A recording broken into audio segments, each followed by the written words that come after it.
listen and then speak. Not the other way around. Listen first and then speak.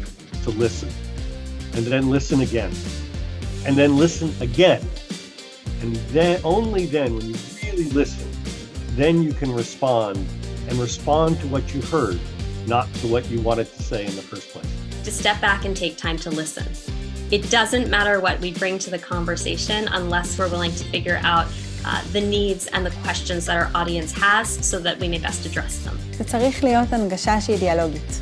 בואו להשמיע, אבל בואו גם לשמוע בעצמכם ולהיות פתוחים. Listen to them and understand what they need from you. צריך להתאים את עצמך בתור דובר, כמדען או כחוקר, לסוג הקהל שאתה מדבר אליו, ולא ההפך. People will listen to you with great interest if you can first demonstrate how your science is relevant to their lives. חייבים לדעת מראש בדיוק לאיזה קהל הם מכוונים את הנגשת המדע. קודם כל תסבירו לעצמכם למה אתם חושבים שהמדע הזה רלוונטי לחיים של הנמענים. If you want to connect with diverse audiences, you have to find something that interests them.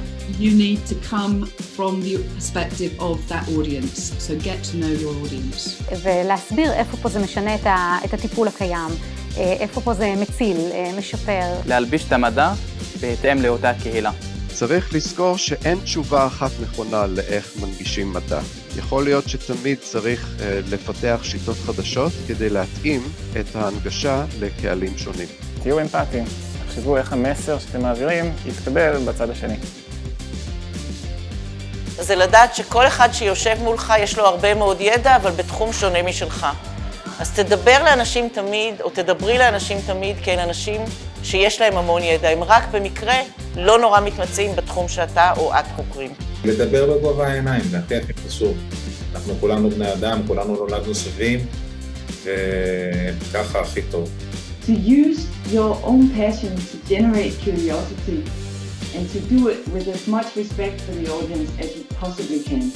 שהמדען ירד מהפודיום וידבר אל הציבור בשפה שהציבור יכול להבין, כשותף וכבעלי מטרה משותפת. Don't talk as if you're the smartest person in the room.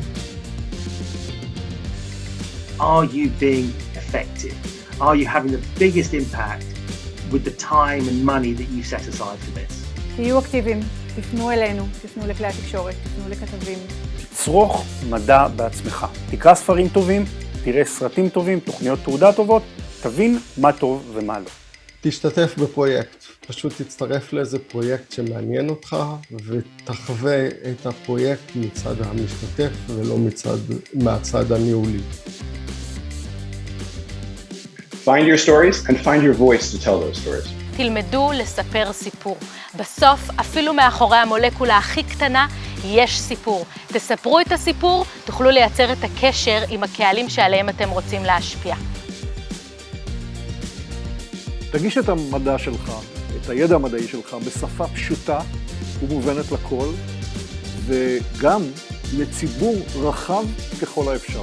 לדבר עברית, לשמור על קשר עין ולחייך. תשתמשו במושגים ויזואליים, בלי רקע ובלי מונחים מקצועיים, פשוט תתארו לי משהו שאני יכול לראות בעיני הדמיון, ואני כבר אשאל את השאלות הבאות. זקקו את המסר שלכם. ללמוד את זה, אנחנו לא נולדים עם זה. להתאמן על זה. להסביר את זה לבני משפחה, להסביר את זה לקולגות שלא מאותו תחום, כדי לראות שההסבר באמת ברור, מהיר ונגיש לכל אדם, מבלי שיש את הרקע המדעי הרלוונטי. זה להתאמן ולהתאמן ולהתאמן. אצלי זה נראה טבעי, כי התאמנתי שעות עם מאמני תקשורת, שעזרו לי לחדד את המסר שלי. תעשו את זה מעניין, תעשו את זה כיף, מדע זה החיים. לענות, זה ממש כיף, זה כיף לנו וזה כיף גם למי ששומע וצופה. אז תעשו חיים.